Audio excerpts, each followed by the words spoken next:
Salut à toi, c'est Florian du blog Efficient Attitude, j'espère que tu vas bien. Dans cette vidéo, nous allons parler d'un bouquin qui est une référence en littérature financière, c'est Père riche, Père pauvre. Avant d'aller plus loin, n'oublie pas de t'abonner à la chaîne, je publie 3 vidéos par semaine, le mardi, le jeudi et le samedi, et appuie sur la petite cloche à côté, comme ça tu seras prévenu automatiquement dès qu'il y aura une nouvelle vidéo disponible. Alors pourquoi je veux te parler de ce bouquin de Robert Kiyosaki qui s'appelle Père riche, Père pauvre. Alors là, il est en anglais, parce que je l'ai lu en anglais, mais il est disponible en français, parce que ce bouquin, c'est un peu un fondement, c'est un peu un classique de la littérature financière. Donc comment s'éduquer financièrement. Tu as peut-être constaté qu'autour de toi, il y a des gens qui semblent gagner de l'argent et qui semblent gagner beaucoup d'argent sans avoir à travailler énormément. Alors c'est un leurre, ces gens-là travaillent quand même beaucoup, mais ils ont su mettre en place un système qui leur générait des revenus. Quand on parle de revenus, on va pouvoir distinguer les revenus actifs des revenus passifs. Je vais t'expliquer ça, c'est super simple. Si, comme moi, tu es salarié, tu as des revenus actifs. C'est-à-dire qu'en fait, tu vas échanger ton temps contre de l'argent. Par exemple, tu vas travailler 20 jours dans le mois et à la fin du mois, tu auras ton bulletin de salaire pour te payer les 20 jours que tu as travaillé.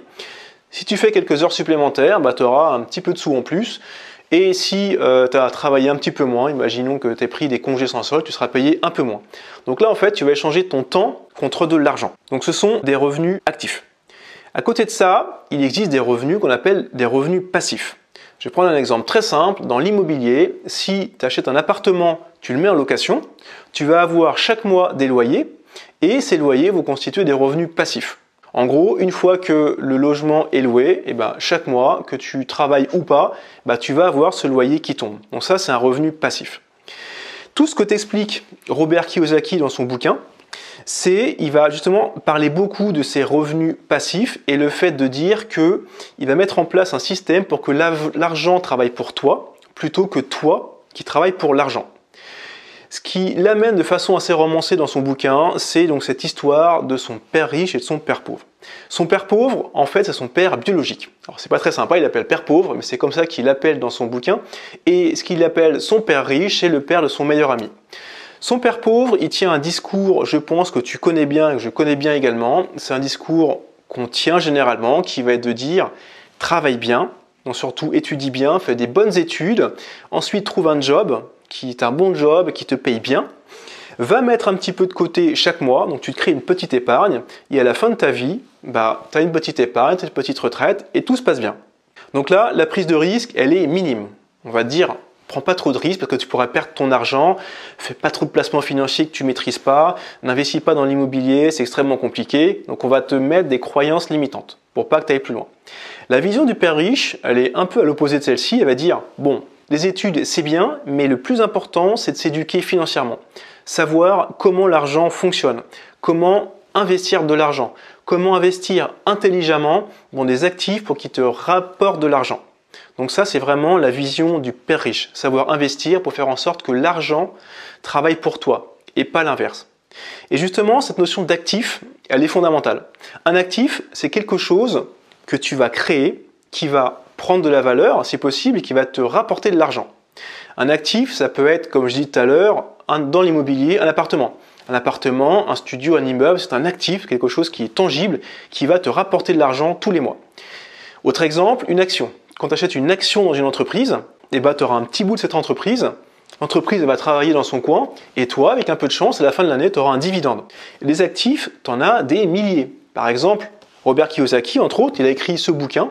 C'est un actif. Ce bouquin, une fois qu'il a été créé, il va être vendu une fois, 10 fois, 100 fois, 1000 fois, il va lui rapporter de l'argent. Donc tu prends, autre exemple, une chanson. Une chanson, ça va créer un actif.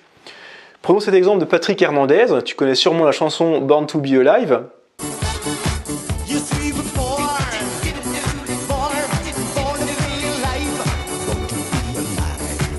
Et cette chanson qui a été écrite en 1978, j'étais même pas né, elle continue à rapporter de l'argent à Patrick Hernandez et à ses descendants. Donc c'est un truc absolument génial.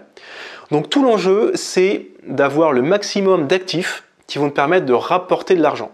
Alors, je fais une petite parenthèse comptable, je ne vais pas aller très loin dans la comptabilité parce que 1, je ne comprends pas tout et 2, ça fait chier tout le monde, mais de façon très simple, en comptabilité, un actif, c'est quelque chose qui constitue une partie du patrimoine de l'entreprise. Par exemple, si on prend l'analogie après chez nous, des actifs chez toi, tu en as plusieurs. Ta télévision, ton téléphone portable, ton ordinateur, tout ça, ce sont des actifs. Ça a une certaine valeur pécuniaire. Si tu les mettais en vente sur le bon coin, tu en récupérerais quelques deniers, pas grand-chose, mais voilà, c'est tout. Après, l'inconvénient, c'est que ce sont des actifs qui ne vont pas te rapporter de l'argent. Ta télévision, qu'elle soit allumée ou éteinte, c'est pas elle à la fin du mois qui va te faire rentrer sur ton compte en banque quelques euros supplémentaires.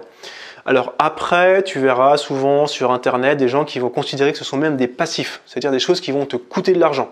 Je ne rentre pas dans ces débats-là, dans ces détails-là, juste qu'il faut que tu comprennes cette notion d'actif, mais le plus important finalement, c'est d'avoir des actifs qui vont te rapporter de l'argent. Donc commencer à réfléchir en disant, tu as quelques euros sur le compte en banque, comment tu pourras les investir de façon intelligente pour que ça te rapporte de l'argent tous les mois.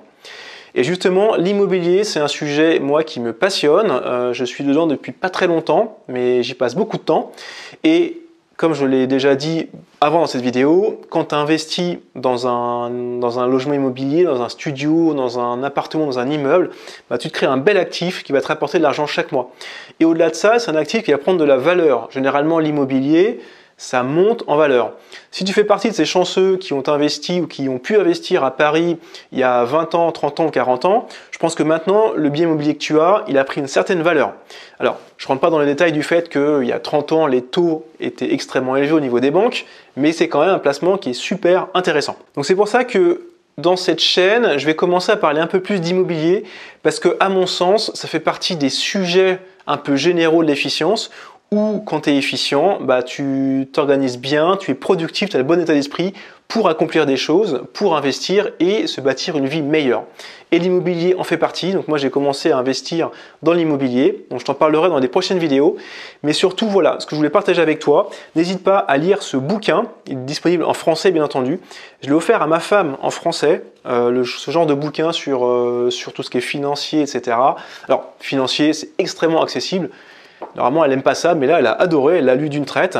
Donc, je t'invite à le lire. N'hésite pas à me dire en commentaire si tu l'as lu, qu'est-ce qui t'a le plus marqué dans ce livre-là. N'hésite pas à mettre un like à cette vidéo en me disant qu'elle t'a plu. Moi, ça me motive à en faire d'autres. N'hésite pas à la partager à des gens que ça pourrait intéresser. Et en bonus, je te mets en lien de ma vidéo, un petit peu plus bas, un lien pour télécharger un résumé du bouquin pour que tu aies les idées les plus essentielles. Comme ça te permettra, si tu n'as pas envie de lire le livre, d'avoir déjà les éléments principaux. Et écoute, voilà, c'est tout pour cette vidéo. Moi, je te dis à très bientôt dans une prochaine vidéo. Ciao!